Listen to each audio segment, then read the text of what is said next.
Citizen Slave! Hello, I am Citizen Slave, and welcome to Talking Title Screens, where I deconstruct all kinds of video game title screens.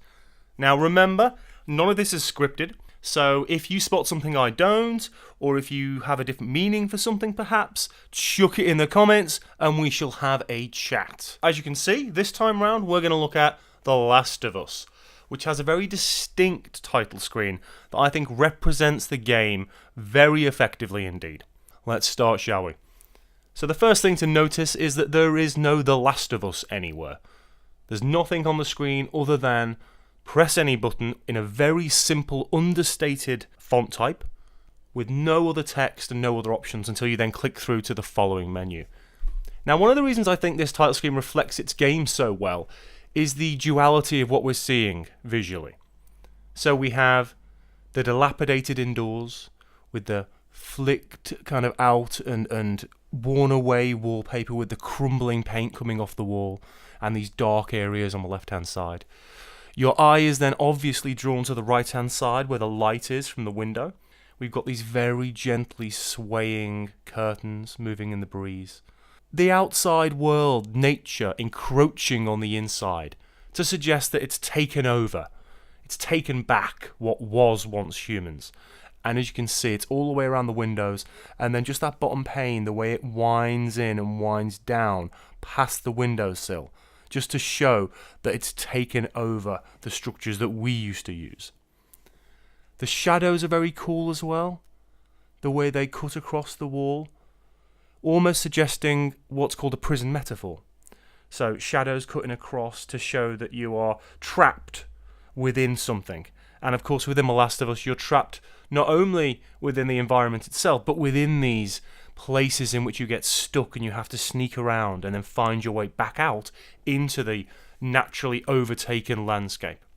The way the sun is just in the background, kind of bleached out, and the broken window shows just how long it's taken for these plants and nature to override the existing buildings and break through the glass, and just how old this is, just how long it's been since the world had completely changed. An interesting point to note is the out of focus building just in the centre pane of the window, and every now and again we'll see a bird flying across, just an occasional bird. Now what those two things do are slightly different. So the building shows you the next place you can go, the next place you should move to, and that's very much what The Last of Us is about. Getting through an area, getting to the next place that you can stop and have a breather, and then move on to the next, as surviving is. And of course that bleached sun juxtaposed over the building is a clear indicator of hope. There might be hope there. Not where we are now, but somewhere else, somewhere near. The birds, I think, are just there to show that there is still life, beyond just plant life. There are elements of animals that have survived through this overridden architectural change within a landscape because of the way nature has overcome everything. And it's just there to say, don't worry, there is still some sense of animals and birds, and the other world still exists. As well as the birds, if you look really closely, we've got butterflies and bees as well, to just reinforce that sense that not everything is dead, it's just that nature has taken over the land. Now let's just take a bit of a listen to the music.